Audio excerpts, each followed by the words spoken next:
అందరికీ శుభ మధ్యాహ్నం. వేదికను అలంకరించిన మరి మనందరికీ నాకు కూడా ఇన్స్పిరేషనే, మీకే కాదు. అంటే దానిలో ఇక్కడ ఉన్నవాళ్ళు ప్రతి వివిధ రంగాల్లో ఎవరైతే ఉన్నారో వాళ్ళందరూ కూడా మనందరికీ ఎట్టి పరిస్థితుల్లో స్ఫూర్తిగా తీసుకునే వ్యక్తులు. జీవితంలో కూడా వాళ్ళందరినీ కూడా మనం స్ఫూర్తిని తీసుకుంటేనే మనం కూడా ముందుకు వెళ్ళగలం. అంటే ఒక్కొక్కళ్ళ గురించి నాకున్న పరిచయంతో ఒక్కొక్కళ్ళ గురించి జస్ట్ ఒక 10 సెకండ్స్లో చెప్పగలం. దయచేసి ఏమనుకోవద్దు. ఎందుకంటే మనం ఎప్పుడు కూడా మనం ఎదగాలంటే నువ్వు ఒక పుస్తకాలు చదవాలి, లేకపోతే నలుగురు చెప్పేదన్నా వినాలి, లేకపోతే మనంగా ఎదుగుతున్నప్పుడు మనం తెలుసుకున్నప్పుడు దాన్ని తెలుసుకుంటాం కాబట్టి దాని నుంచి తెలుసుకుంటాం. అలా కాకుండా మనకి ఈ వయసులో కొంతమందిని చూస్తున్నప్పుడు కొంతమంది వ్యక్తుల్ని గురించి ఇంత తక్కువ టైంలో కూడా మీకు తక్కువే తెలుస్తుంది. కానీ వాళ్ళ గురించి వాళ్ళ శ్రమ ఎంత ఉంది దాని వెనకాల ఇవాళ ఆ స్టేజ్ ఎక్కి మనకి ఈ రకమైన సేవను అందించగలుగుతున్నారంటే వాళ్ళ గురించి మనం తెలుసుకోవాలి, ఎట్టి పరిస్థితులు తెలుసుకోవాలి. దయచేసి అంటే నేను కూడా when I was a student నేను కూడా ఇలాంటి వాళ్ళందరి గురించి తెలుసుకునే మేము కూడా జీవితంలో ఒక్కొక్క మెట్టు ఎక్కువ ఉంటే ఈ స్టేజ్కి రాగలిగాం. ఇక నాకు I'm having great respect towards medical field. మీకు తెలుసో లేదో ఇందాక ఆయన చెప్పారు కదా, డాక్టర్ దీపి అండ్ మారుతి ప్రసాద్, మీరు కళలో కూడా సాధించలేరు. కళలో కూడా such a great profession. God అంటే తర్వాత సెకండ్ గాడ్ అంటే డాక్టర్స్ ప్రొఫెషన్. అఫ్కోర్స్ సమాజంలో కొంతమంది వ్యాపార దృష్టితో చేయటం వల్ల అది కొంత మనకు డీఫేమ్ అయినప్పుడు మనకి కొంచెం బాధేస్తుంది. కానీ బట్ స్టిల్ పీపుల్ లైక్ ఇలాంటి వాళ్ళు ఉన్నబట్టే మనం అందరం కూడా ఇవాళకి కూడా కొంత ఆరోగ్యంగా ఏమైనా వచ్చినప్పుడు ఇబ్బంది వచ్చినప్పుడు మనం ఆరోగ్యాన్ని బాగు చేసుకోగలుగుతున్నట్టే సచ్ ఎ గ్రేట్ డాక్టర్స్ ఇంకా స్టిల్ ఎగ్జిస్టింగ్. అంటే ఈ సమాజంలో ఉండబట్టే మనం అందరం కూడా సర్జరీస్ చేయించుకోగలుగుతున్నాం, కొంత ఆరోగ్యాన్ని బాగు చేసుకోగలుగుతున్నాం. అంటే ఒక మారుతి ప్రసాద్ అనే ఆయన ఒక కార్డియాలజీ థొరాకిక్ సర్జన్ అనేది అవటం అంటే నేను ఇందాక చెప్పాను కదా, అది చాలా కష్టమైన పని. అంటే ఒక ఐఏఎస్ చాలామంది ఏమనుకుంటారంటే ఐఏఎస్ చాలా కష్టం అనుకుంటారు. అసలు ఐఏఎస్ చాలా తేలిక. ఇలాంటి మారుతి ప్రసాద్ గారు లాంటి వాళ్ళు అయితే లెఫ్ట్ హ్యాండ్తో కూర్చొని రాస్తారు ఐఏఎస్ అయితే.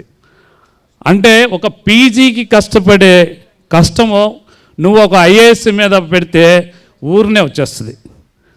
కానీ డాక్టర్స్ ఏంటంటే అడ్మినిస్ట్రేషన్ సైడ్ రారు కాబట్టి వాళ్ళ వాల్యూ మనకి చాలామందికి తెలియదు. అంత అంత అంత గ్రేట్ ప్రొఫెషన్ అది.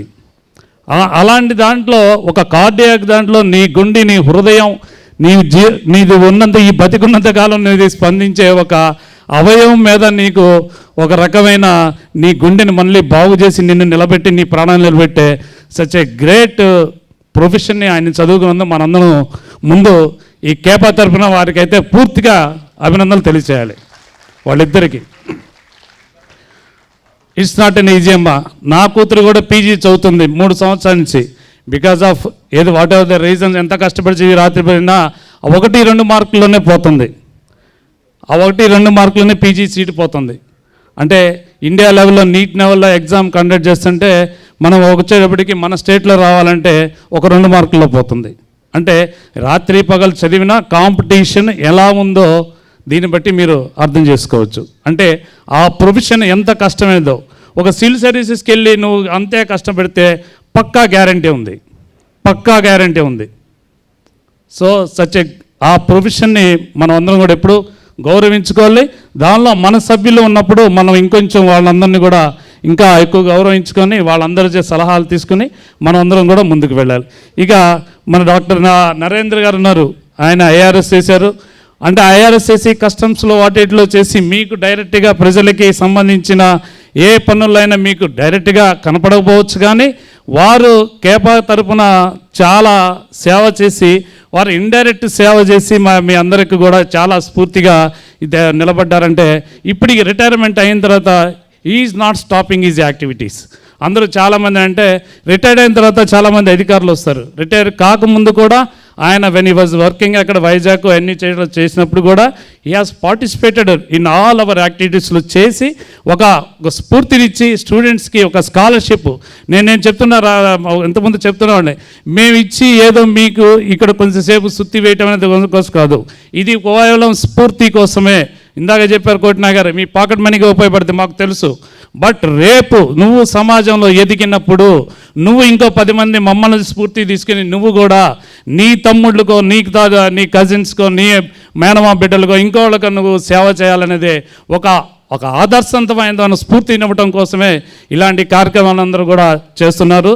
దాని వెనకాల మరి కోటినాగయ్య గారు కూడా మరి ఆయన ఎన్ని ఇబ్బందులు ఉన్నా ఇందాక వారు తీసుకున్న మిగతా సభ్యుల యొక్క స్ఫూర్తితో కలిసిమెలిసి ఒక కలెక్టివ్ వర్క్గా మీ అందరికీ ఇక్కడ అందిస్తున్నారంటే దేర్ ఆల్ ఆల్సో రెస్పెక్టబుల్.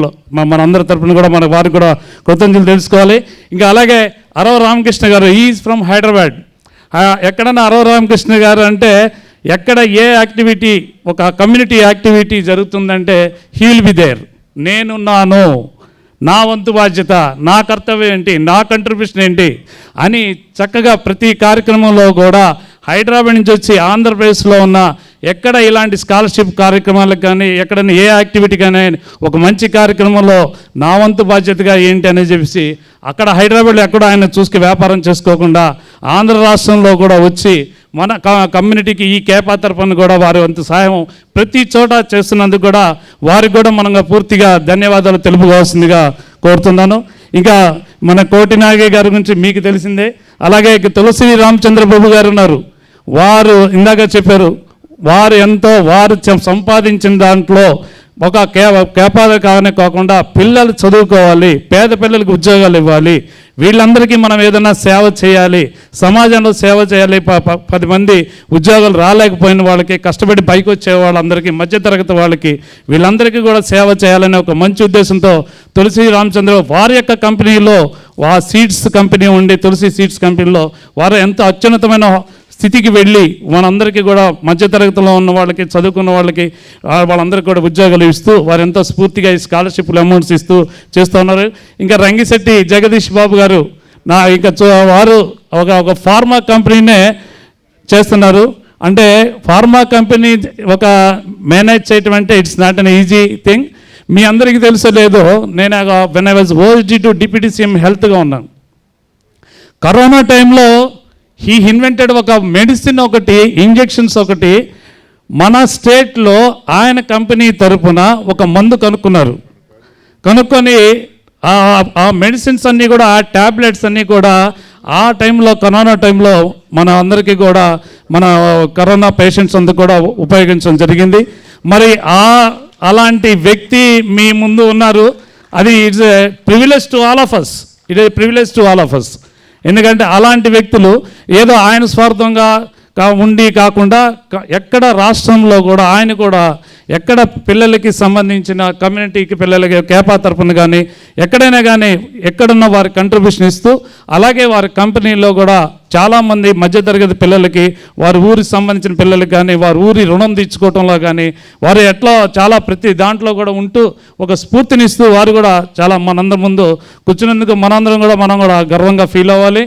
అలాగే నెక్స్ట్ వెరీ సింపుల్ మ్యాన్.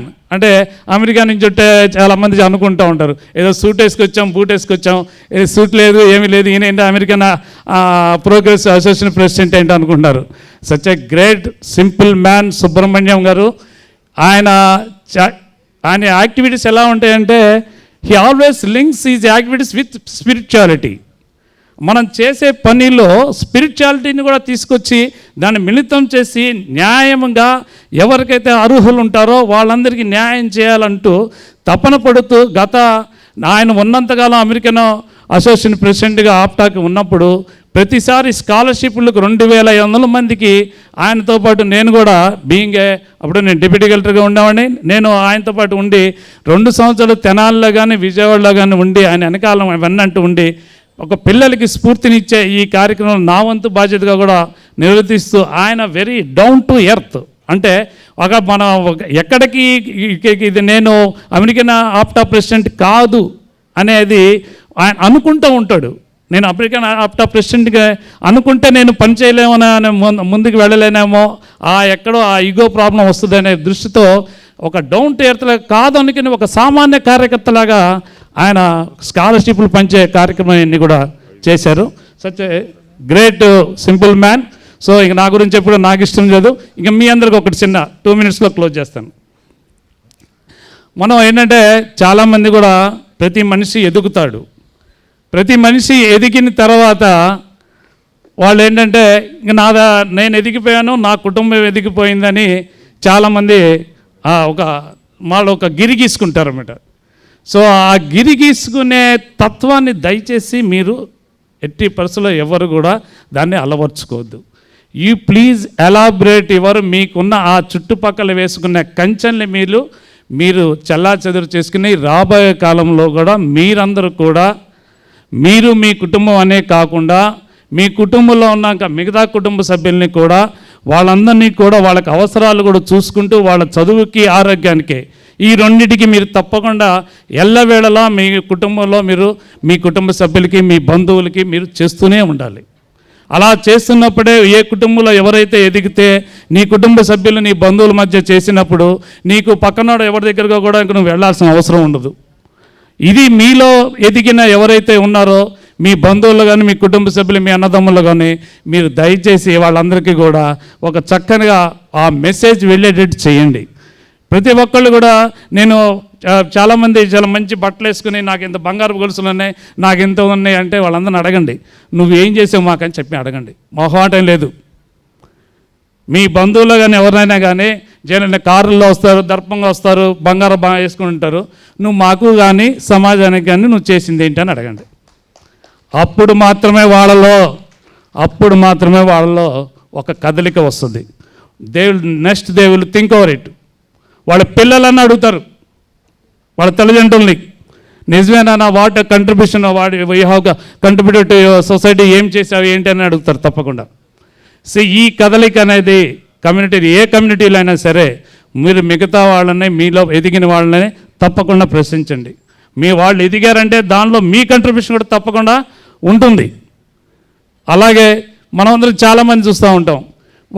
ఒక అంటే నేను ఇవన్నీ చెప్పగలను చాలా ధైర్యంగా చెప్తున్నానంటే నేను దాంట్లో లాస్ట్ 1 minute ఆరోగ్యం కూడా అండి. చాలామంది ఆరోగ్యపరంగా చాలామంది ఏంటంటే మనందరూ చూస్తూ ఉండండి, మీరు అందరూ మరి బంధువులు గమనించండి, చనిపోయిన తర్వాత వచ్చి పూలదండలు వేస్తుంటారు.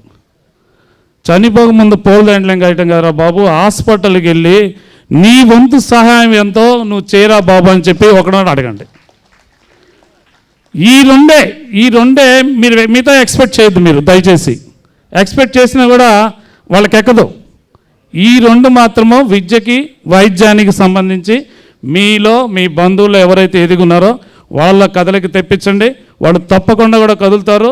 రాబోయే కాలంలో కూడా మీరు కూడా ఇదే అలవాటు చేసుకోండి. ఇదే అలవాటు చేసుకుంటే నీ తమ్ముడికో నీ చెల్లికో ఇంకోళ్ళకో అనారోగ్యం వచ్చిందనుకోండి, అతలాగా 5,000 తీయండి, 10,000 తీ, 2,000 తీ, లేకపోతే 1,000 రూపాయలు తీ, వాడు ఆరోగ్యాన్ని కట్టు, మనిషిని నిలబెట్టు. అది నీ యొక్క బంధువులందరి తరఫున మనం తీసుకునే రుణ విముక్తి. ఓకే, నేను ఒక్కడే మాట్లాడితే చాలామంది ఉన్నారు మాట్లాడాల్సిన వాళ్ళు. దయచేసి మరి ఈ అవకాశం నాకు ఇచ్చినందుకు మీ అందరికీ కృతజ్ఞతలు. స్టేజ్ మీద మరి ప్రత్యేక కోటినాయక్ గారికి చెప్పుకుంటూ ముగించుకుంటూ థ్యాంక్ యూ, ధన్యవాదాలండి.